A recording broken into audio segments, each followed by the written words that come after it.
Breaking news from the Middle East, where a U.S. drone strike killed one of Iran's most powerful military leaders overnight.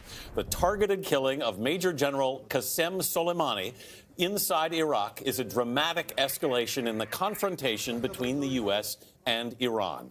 Video, apparently from the aftermath, shows burning wreckage near Baghdad's airport.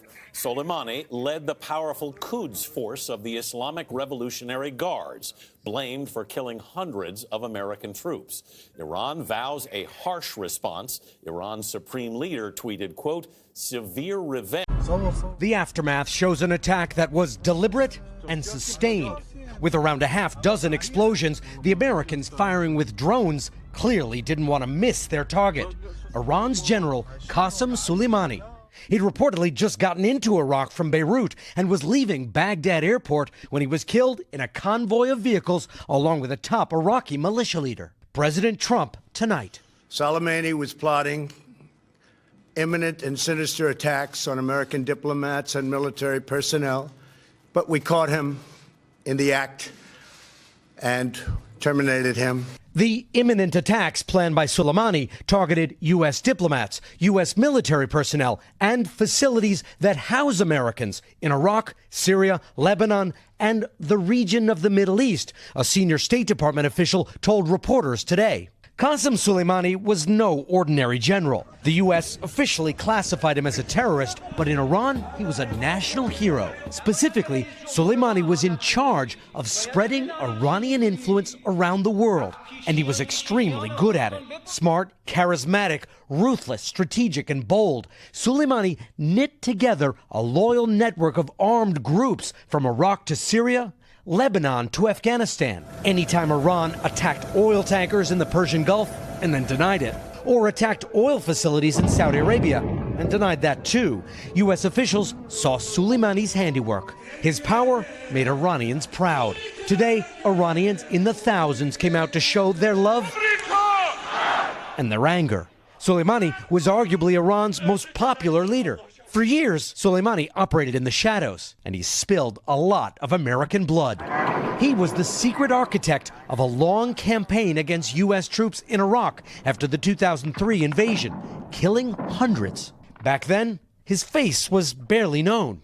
But over the last few years, Soleimani has gotten bolder, showing photographs of himself on battlefields around the Middle East, issuing statements. His pride and increasing profile may have made him easier to track down and kill.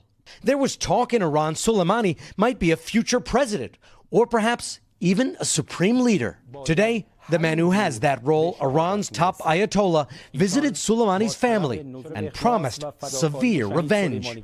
The most immediate concern is in Baghdad, where Shiite militia leaders loyal to Soleimani, the same militias that for days attacked the U.S. embassy, will take to the streets tomorrow to mourn and show their rage. A rocket attack on the Baghdad airport kills Iran's most revered military leader and a senior official in Iraq's paramilitary forces. Now, the Pentagon announced tonight that the attack was a U.S. airstrike. Here's the statement. At the direction of the president, the U.S. military has taken decisive defensive action to protect U.S. personnel abroad by killing Qassem Soleimani, the head of the Iranian Revolutionary Guard Corps Quds Force, a U.S.-designated foreign terrorist organization. Now, General Soleimani was actively developing plans to attack American diplomats and service members in Iraq and throughout the region. General Soleimani and his Quds Force were responsible for the deaths of hundreds of American and coalition service members and the wounding of thousands more. He had orchestrated attacks on coalition bases in Iraq over the last several months, including the attack on December 27th, culminating in the death and wounding of additional American and Iraqi personnel. General Soleimani also approved the attacks on the U.S. Embassy in Baghdad that took place this week. The strike was aimed at deterring future Iranian attack plans. The United States will continue to take all necessary action to protect our people and our interests wherever they are around the world. Now, this from the president a few moments ago. He tweeted just an image of an American flag. We're covering every aspect of this story from Iraq to Washington. Breaking news. In a major escalation in tensions between the U.S. and Iran, the top Iranian general has been killed in an airstrike while leaving the Baghdad airport. The Pentagon confirmed the U.S. military carried out the attack. Qassem Soleimani was one of the most powerful figures in the Middle East and had been the top military man in Iran for more than 20 years. This attack comes after Iranian-backed groups breached the U.S. embassy in Baghdad just 2 days ago. We now turn to ABC's Kira Phillips, who's with President Trump in West Palm Beach, Florida. Kira. When reports of the airstrike at the Baghdad airport broke tonight, there was one question on everyone's mind. Was the United States responsible? Well, the president was cryptic. He responded with only a picture, tweeting out the image of the American flag.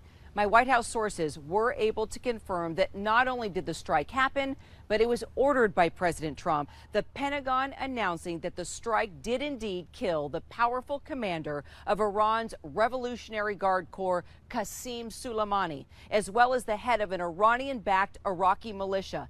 And it was ordered by President Trump. Now, here in the U.S., Republicans are calling this a success, saying Trump made a brave and correct call. But the president is also facing questions from his critics on Capitol Hill, asking if the United States carried out the assassination without authorization from Congress, potentially bringing this country to the brink of an all-out war. Kira, thanks. Joining us now is ABC News Chief Global Affairs Correspondent Martha Raddatz. Now, Martha, you were on the ground in Iraq with Soleimani not too long ago. What was his presence like there? Well, when ISIS was taking over towns in Iraq, Soleimani would often be seen in Iraq, traveling back and forth between Iran and Iraq to help lead the fight, these Iranian-backed militias against ISIS. He was a very strong but very mysterious presence in Iraq. He was not high profile by any means, but people certainly knew he was there and certainly knew what he was doing in trying to defeat ISIS.